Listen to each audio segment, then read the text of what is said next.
Chinese cuisine is considered one of the richest in the world.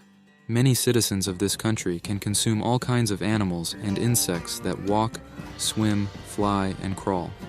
In other words, for this culture that combines unimaginable foods into a meal, creatures such as bats, spiders, grasshoppers, and worms are quite ordinary to satisfy hunger.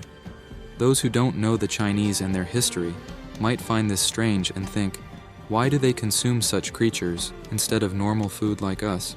But the truth is that apart from insects, when one is desperate, one can even eat a dead family member, and this is exactly what happened to the Chinese people once upon a time. Before I tell you the story of this tragedy, as always, I ask you to support me and give me that magic touch on the subscribe button. No matter which period of Chinese history you look at, its population has always been larger than that of other countries, despite large-scale wars. Although we do not know the exact reason for this population density, there are some guesses. First of all, China is one of the largest countries in the world, and its land is extremely fertile. Thanks to the diversity of climate, agriculture has always played an important role. It is therefore normal that food production and population growth in the country has always been higher than in its neighbors. Of course, a large population, when managed well, means a huge power, but the slightest failure in governance, one wrong decision after another, can result in the self-destruction of a country. It is because of this risk that throughout history, the Chinese have managed to manage their huge population with only food and an iron fist. For example, the country's harsh governance systems treated peasants as machines and imposed production quotas on them. If peasants did not meet the demands of the state, they were punished and their food rations were reduced, leading to many deaths. In the end, people who did not want to starve had no choice but to work hard. For centuries in history, this kind of rule forced the Chinese people to work and obey by starving them. Although the people occasionally rebelled, these rebellions were usually quickly suppressed by the state. In any case, all the peasants' energy was spent on hard work, and their malnutrition left them with no energy for large-scale rebellions. Today, after all these years, much has changed in China, but some segments of society are still consuming everything they can get their hands on. Why is this? The answer is rooted in a deep trauma from the history of the Chinese people, the Great Mao Famine. In 1921, during the Chinese Civil War, Mao Zedong became the leader of the communist forces and increased his political power. With the communist victory in 1949, he established the People's Republic of China and ruled the country until his death in 1976. However, the Great Leap Forward he launched in 1958 aimed to abandon the old culture and create an industrialized China. You will now realize that this plan, which sounded good on the surface, actually destroyed the lives of millions of people. This egotistical man, who thought he knew too much, wanted the people to concentrate on only two things: industrial production and food production. For his obsessive obsession, all private factories were stopped, industrial cities were established, and communes were created. The people who worked in these communes slept inside the factory, and their only life was to work there. They were paid with enough food to keep them alive. I think you have clearly predicted the fate of those who did not want to work. Now, to give you a better understanding of the dark days of that period, I will tell you about just a few of Mao Zedong's senseless goals that put the people in a difficult situation. I want you to know that Chinese history books officially do not fully verify this information and often take a less critical approach, but outside China, there has been much academic work on these periods, and the tragedies caused by Mao's policies have been widely documented. With the Cultural Revolution that he launched in 1966, this man tried to destroy the cultural heritage of China, one of the oldest and most important civilizations in the world, with the aim of severing the country's people's ties with their past. He sent everyone to concentration camps, from those who made handicrafts of ancient culture to those who kept historical books or objects in their homes. Craftsmen had their hands cut off, Confucians and believers were killed.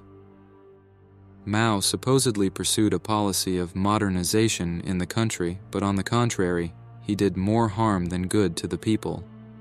But this is not the real disaster he caused. Because of a stupid decision he made, the people suffered even worse for 3 years. In 1958, some field observers saw sparrows eating wheat grains on the ground and immediately reported the situation to Mao. After thinking for a while, Mao made a simple deduction that the sparrows would not reach the targeted quota because they were eating wheat, so he ordered all the sparrows to be killed. The Chinese people, who had now become robots, who followed orders without question, began to slaughter tens of millions of birds and then celebrated it as a great success. Nature's revenge against the Chinese people, who thought that the order they were following was good for their future, was most severe. The killing of the sparrows, which feed mainly on insects, caused an endless infestation of locusts and insects in the grain fields. Then the rats that feed on them started to spread everywhere, and the insects and rats started to consume everything from the crops in the fields to the products in the warehouses. Realizing that their decision was irrational, the state immediately started importing millions of sparrows from neighboring Russia. But unfortunately, it was too late. Because the agricultural production system had already collapsed, the food chain had been disrupted, and as a result, these events turned China, then home to about 800 million people, into a hell. Before people starved, they consumed the living creatures in the region. Over time, livestock farming and natural habitats also collapsed. By the way, when I talk about consumption, I don't mean cooking and eating. I mean eating what they find raw as soon as they find it. Those who have survived since the famine explain that the reason for this is that there is no time to clean and cook, and such a waste of time means that others will see the prey and steal it from you. Once the animals were gone, desperate people took turns eating insects, grass, weeds, bark, and even mud to avoid starvation. Now I will tell you about the worst memory that a citizen who remembers that period clearly told to an interviewer. I was once a little girl. It had become very difficult to find anything to eat in our village, and all my bones were being counted. I didn't even have the strength to stand up. It had been a few months since I lost my father to starvation. We had to eat people who had died to survive, and that was my father's fate after death. My mother couldn't stand the hunger for long, so she closed the door to our house, made me sit in front of her and put a knife next to me. She said to me, "When I die, my daughter, I want you to satisfy your hunger before the others come. Eat as much as you can." I couldn't even listen to her. I was crying. Soon she collapsed and died. It took me a while to realize this fact, but I knew that people would knock on our door, so I started to do as she said. Soon the neighbors who were looking for him came in, and unfortunately, that's what happened. It wasn't just our families that Mao took from us. He also took our humanity from us. It is not appropriate for me to describe these situations more clearly, but you can more or less understand what happened. Many similar stories are written in detail by a historian named Yang Jisheng in his book Tombstone, which you can Google if you want to read it. During the Great Chinese Famine of 1958-1962, more than 40 million people died, according to current estimates.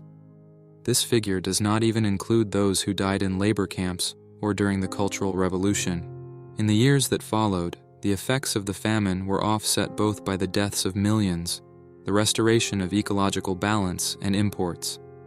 As for how Mao lived after this tragedy, surprisingly, he died of natural causes at the age of 82, and his party did not collapse after him.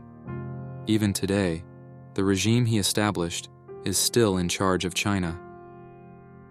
When we look at recent static information, we can see that since 2020, China's food production has become unable to meet these demands due to changing climatic conditions and increasing demand.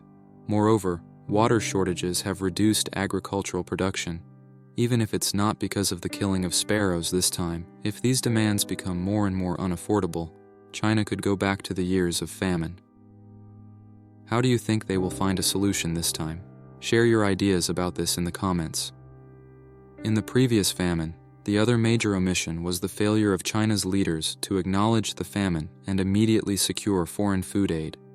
Research on famines shows how quickly famines can end when governments act, but the Chinese government waited nearly 3 years to take this step. Private food production was halted, peasants were forcibly relocated to poorly managed communes, and food exports continued. These policies worsened the famine. Urban dwellers and top government officials were much better fed than peasants. This discriminatory policy left the rest to die. Even today, some Chinese continue to consume everything they can get their hands on because the fear of starvation from the past is still fresh in their minds. Mao's rule shaped not only that era, but also the generations that followed. Yes, this is how we learned the biggest reason why the Chinese eat everything. In those years, people had to survive by eating mud, and this trauma lasted for generations. Nowadays, the consumption of insects, cats, dogs, and exotic animals has decreased in China, but the food needs of a large population are still a major problem. On the other hand, some families, aware of this scarcity, make it a point to raise their children to be able to consume all kinds of food, because if it happens again, at least their children will have a better chance of survival. Remember, disrupting the balance of nature is the greatest crime against our future.